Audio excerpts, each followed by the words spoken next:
प्रातःकालीन नमस्कार स्वीकार करें। मेडिकल वीडियोस की श्रृंखला में आज मैं प्रस्तुत करने जा रहा हूं एक ऐसी बीमारी के बारे में विस्तृत वर्णन।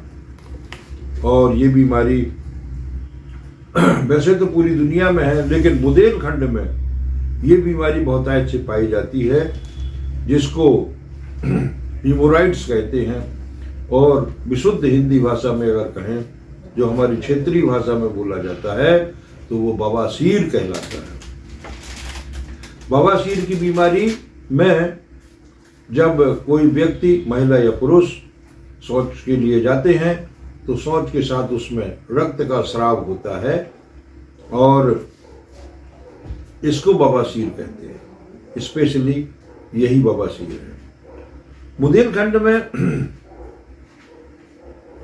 यह बीमारी, जहाँ तक मैं समझ पाया हूँ अपने 35 वर्षों के चिकित्सकीय अनुभव के आधार पर, इसके कई कारण है, लेकिन बुंदेलखंड में जो कारण है वो है defecation, wrong process of defecation. अन्य कारणों के साथ मैं इसको भी शामिल करना चाह रहा हूँ।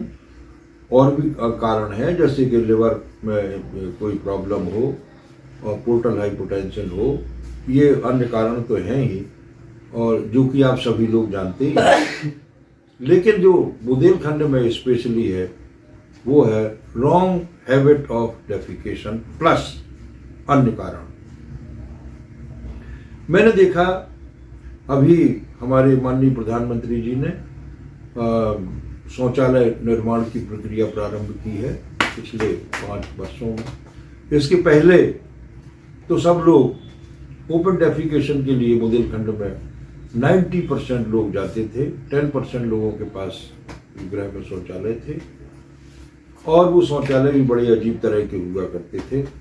अब कुछ ठीक ठाक बनने लगे, कमोड आ गए हैं।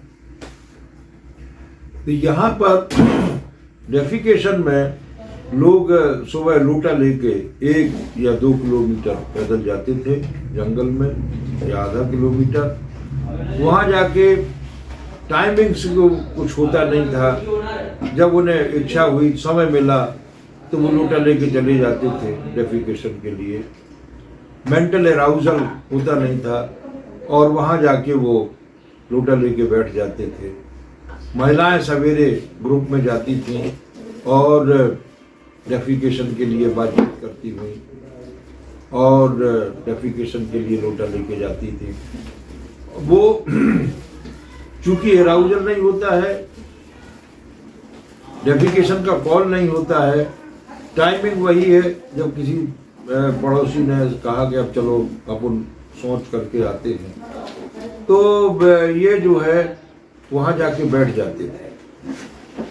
उसके बाद प्रेशर लगाते थे, क्योंकि डेफिकेशन के एराउजल है नहीं, तो प्रेशर लगाते हैं। प्रेशर लगाने में और वो जो प्लेक्सस है, रेक्टल प्लेक्सस, उसके ऊपर प्रेशर पड़ता है और मुझसे निकल आती है। दूसरा ये था खान पान की हैबिट।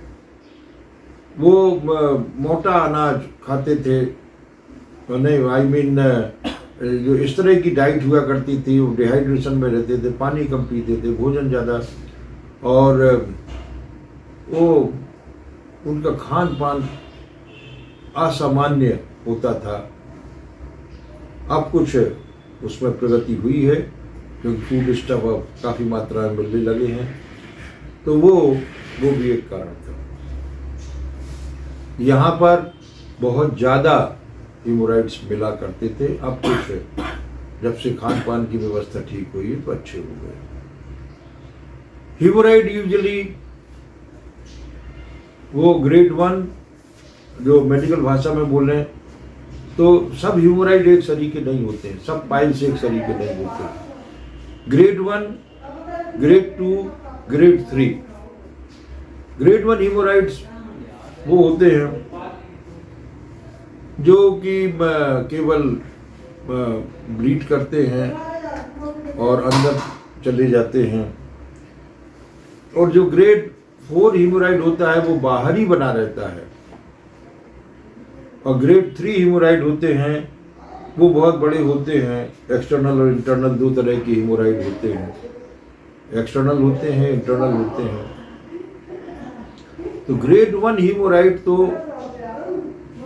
ये एक्चुअली प्रोक्टोस्कोपी करके एक विधा होती है, और प्रोक्टोस्कोपी के द्वारा जब इसकी जांच होती है तो अपन डिसाइड करते हैं कि हीमोराइड किस लेवल का है, ग्रेड 1 है, ग्रेड 2 है, ग्रेड 3 है, ग्रेड 4 है। यूजुअली हमारे आयुर्वेदा में हीमोराइड्स का जो ट्रीटमेंट था वो क्षार सूत्र बंधन सदियों से चला आ रहा है। सुश्रुत ने जिसको ईजाद किया है। अभी भी गांव में लोकल जो लोग होते हैं, मतलब आई मीन जो लोकल प्रैक्टिस कर रहे हैं, वो क्षार सूत्र बंधन करके हीमोराइड्स को निकाल देते हैं और हीमोराइड्स शट आउट हो जाते हैं। पर ये बड़ा डिफिकल्ट है, इन्फेक्शन कभी कभी हो जाता है तो बड़ी परेशानी पड़ती है और मुश्किल हो जाता है।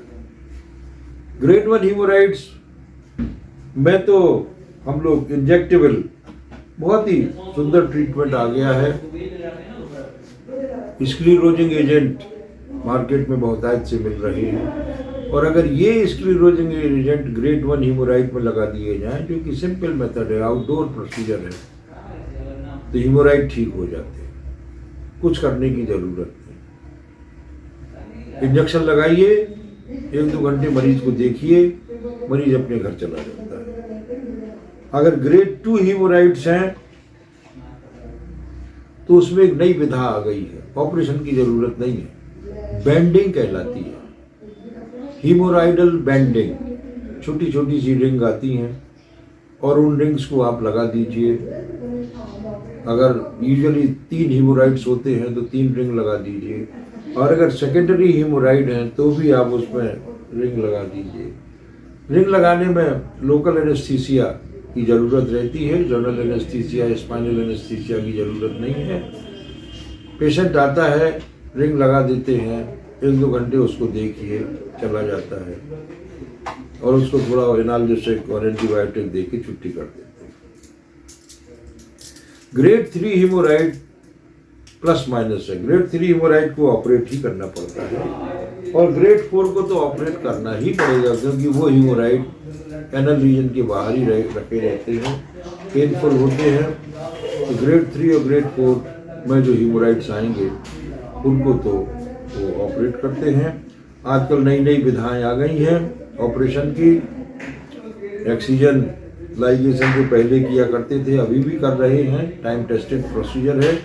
अगर अच्छी तरह से किया जाए तो this is the best procedure, best possible procedure. इसमें 4-5 दिन का समय लगता है और स्पाइनल एनेस्थीसिया वगैरह देना पड़ता है,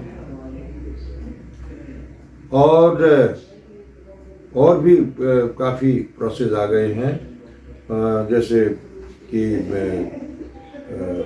नई लेजर सर्जरी भी इसकी आ गई है, लेजर हीमोरेक्टोमी कहलाती है, वो भी आ गई है।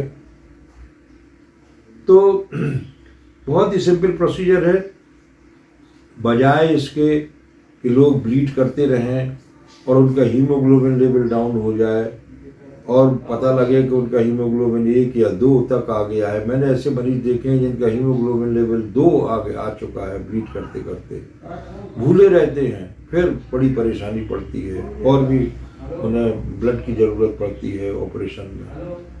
तो बजाय इसके कि वो उनका हीमोग्लोबिन लेवल डाउन हो, इसको समय के ऊपर ठीक कर लेना चाहिए।